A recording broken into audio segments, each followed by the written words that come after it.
Now that we have our line breakdown put together and all of our assets organized into our project, it's time to begin actually building out the scene. Now I want to begin with the scene at the kitchen table because it's got the most dialogue and the most structure, so it'll be easy for us to begin there and then decide what to do either before it or after it. Sometimes it helps to begin in the middle and work out from there, depending on the complexity of your story or the structure of your scenes. Now, at this point in the film, Tom has been recently told that he needs to depart Earth with his family and leave behind his horse. So he's still kind of reeling from hearing that information and now has to have an emotional confrontation with his father about the matter. Now, depending on how you have organized your bins in your project, you might want to just hop into the Scene 8 bin and start pulling up different shots from the bin to decide what goes first. For example, let's open up shot 8B, take 3, and scrub through. And we could just begin right here, right in this moment. Tom comes over and sits down. So we know that this happens in the scene, but we're wondering, where do we actually begin and how do we know where to begin working on a scene? Well, fortunately, in the last lesson, we made a line breakdown. Our line breakdown is every line and action in the scene broken down in the order it appears in the script. So if we just work from our line breakdown, we can be fairly certain that we're working in the order of our scene. And that's going to be really helpful in informing us what all the different shots were and the action of those shots. So let's begin by editing from our line breakdown. I'm going to open up my line breakdown here into my source. I'm going to switch over to my source viewer here, and that's my line breakdown. Different softwares have different ways of handling this type of thing. For example, if you're in Premiere, you might open it as its own tab or create a pancake situation where you have this line breakdown stacked above your editing timeline. But here in Avid, we can open it up in the source and then view it as its own timeline. You should use whatever system works the best for your editing software. So since we have all of this organized from beginning to end and in groups of actions from beginning to end, let's begin at the beginning. Here we have several different shots of Tom approaching the house. We have this camera angle here. We have a couple different takes of it. These are all pretty good. And now we have this angle here. Now I think I actually like this angle a little bit better, because I can actually see a lot of the background, and I get a sense of the farm location that he's on. It's always nice to help the film along with its geography by showing as much of it as possible in your shots. So here we really get a sense of the location where Tom lives and the expansive farmland that he lives on. So let's go ahead and use this take, which I believe is the best take for the camera.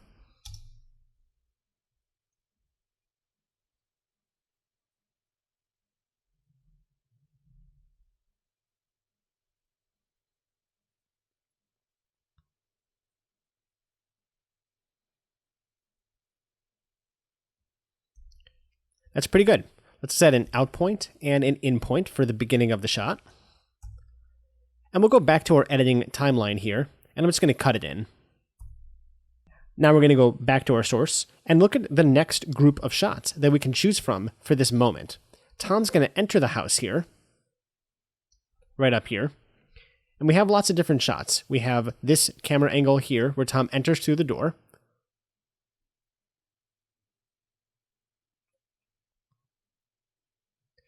Then we have a couple of pickup takes where we don't actually have Tom walking from all the way in the back of the room to the front of the room. He just begins by sitting down. This could be very interesting if we want to speed up the time in which this scene takes place. And then in these wider angles here, Tom also does not approach from the very far back of the room all the way up to the front. So these might not work if we want to have him walking from the back to the front. And then here we have the dad's coverage. So we have him looking up. He's kind of reading maybe a magazine or a newspaper on this sort of holographic tablet here. And here we have what appears to be something like a point of view shot. Now, I know it's a point of view because I can see that it's handheld and that none of the other shots in the scene appear to be handheld in any way. So this handheld camera move is clearly intentional for some reason. So we have 3 different takes of that. We can see Tom enters into each one of these takes, which is pretty cool. Just like that. So that's kind of neat. So I think what we're going to need to do is find the best take from this camera angle here, where Tom is entering, and choose the take that makes the most sense with his performance and with the movement of the camera. So let's watch through these, starting with take 1.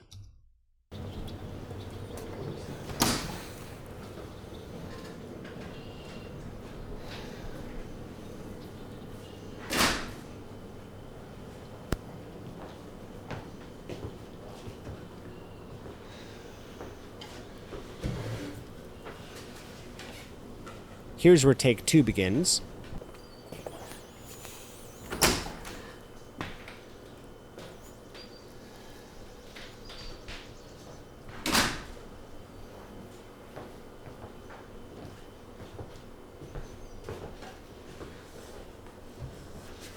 And here you'll find take 3.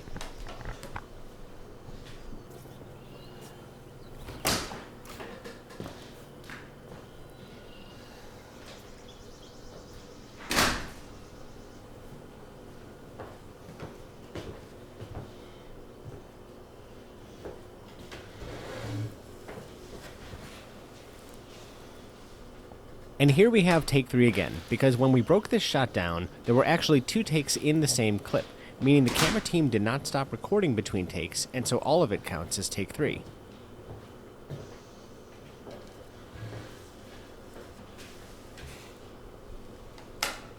And finally we have take 4.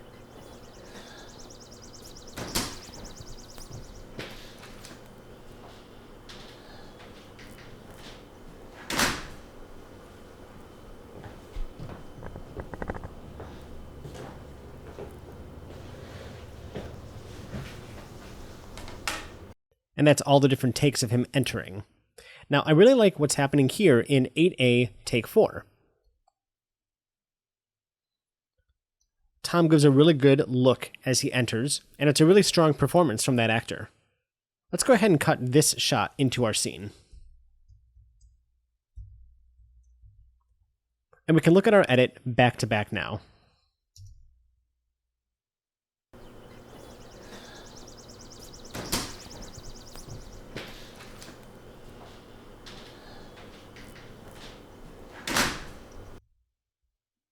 This is really good in that it gets the idea across of what's happening in the scene, and we'll come back later to refine this edit and make it a little bit smoother. So let's continue through the next parts of the scene. As Tom sits down,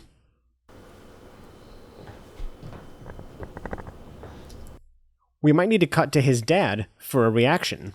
Let's hop back in here and look at all of the dad's reaction shots at that time.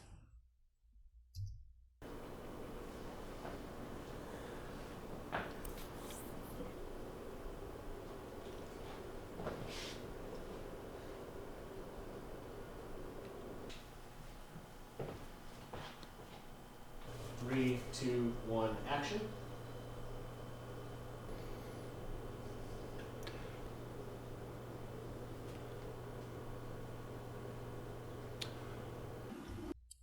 Now you can see in the close-ups here, we have a little bit of trouble in that the dad is just about to speak as the camera is trailing up to his face. So these close-ups might not work here. We may have to hop into one of the wider shots. Now I really liked what was happening in this very first one.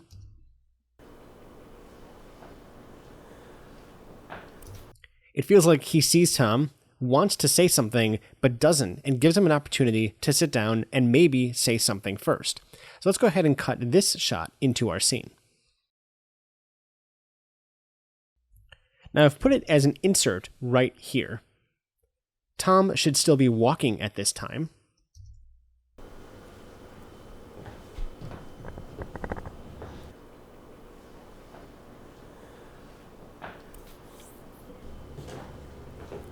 And since I simply inserted it in between this shot of Tom walking, we may have to cut this shot down a little bit, because Tom should have already made it all the way to the table at this point.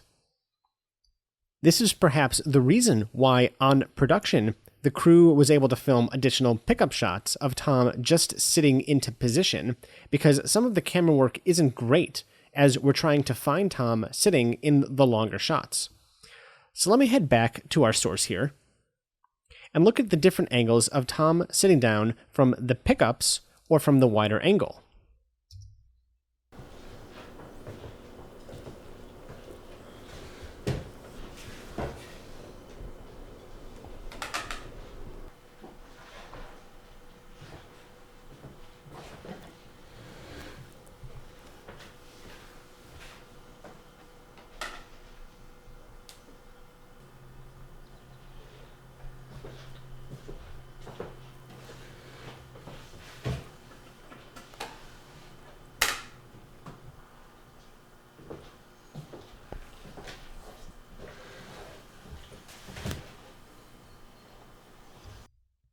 Now I think for visual continuity, it's good to try to keep Tom into one of these close-ups here as we cut to a shot of him sitting down. And I thought that this one here, 8A take 6 pickup, was especially good. So let's go ahead and bring this entire shot into our timeline. And we're going to overwrite what was there. We no longer need the remainder of take 4 because we're going to replace the sitting down action with take 6 pickup. And we'll play that through and check it out.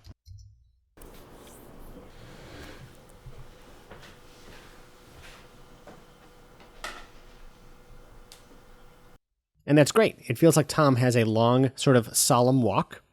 His dad gives him a bit of a look, doesn't acknowledge him really, and then Tom sits down to have a confrontation. Now we're going to hop into the next group of lines in our line breakdown to see what the next action of the scene should be.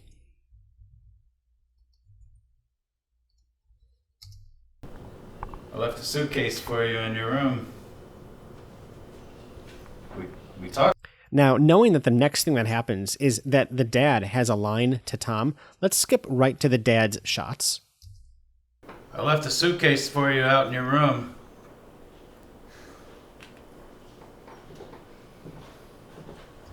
This take isn't really working for me. It looks like his eye line is a little bit off to where Tom is supposed to be. It appears that he's looking at Tom still standing up, and there's a long pause that might be making room for Tom to sit down. So let's skip this take and try a different one.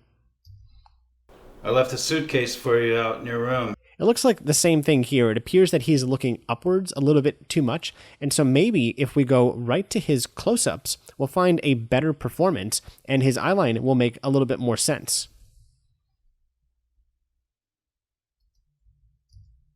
I left a suitcase out for you in your room.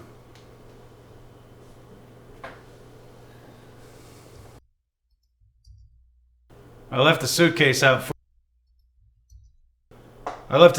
for you in your room. Now, we do have this shot here, 8D take 2, where he is looking in the correct direction, but all of the other takes of this moment have him looking upwards, as if Tom is not supposed to have sat down yet. Now, it'll work to go ahead and use 8D take 2 in this moment here, but maybe it makes more sense to try to retain what was happening in the scene at the time between the actors, instead of trying to immediately fudge it to work with what we've already begun to edit. So let's find the best performance from the dad, and then work around that.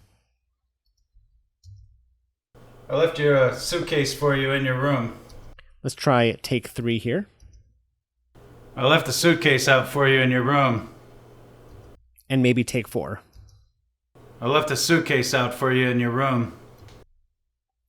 I'm really liking what he's doing here in take 4. It feels stern, but it also feels caring. Let's go ahead and use this line from 8D take 4.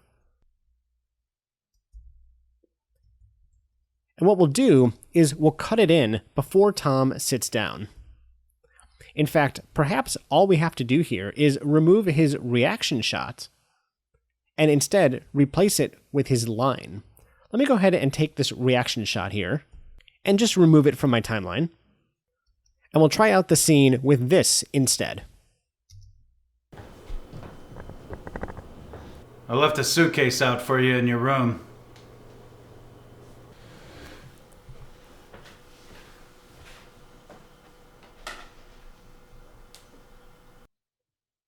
And that's kind of working. Now, I realize that the eye lines aren't 100% perfect. That's something we may end up revisiting later on when we do a second pass on our scene and refine it. This process of finding something you like and then refining it later on is just a natural part of editing. Good editors don't get it right on the first guess. They spend the time to find what works best through careful consideration and revisions. So let's stop here and take a quick break. If you're following along as we go, this will give you a chance to catch up to where we are. At the end of this multi-part section, we'll be assigning your official homework. Feel free to edit up to where we are now, or continue into the next part and do all your editing at the end. Coming up in the next lesson, we're going to be continuing to build the kitchen table conversation, part 2.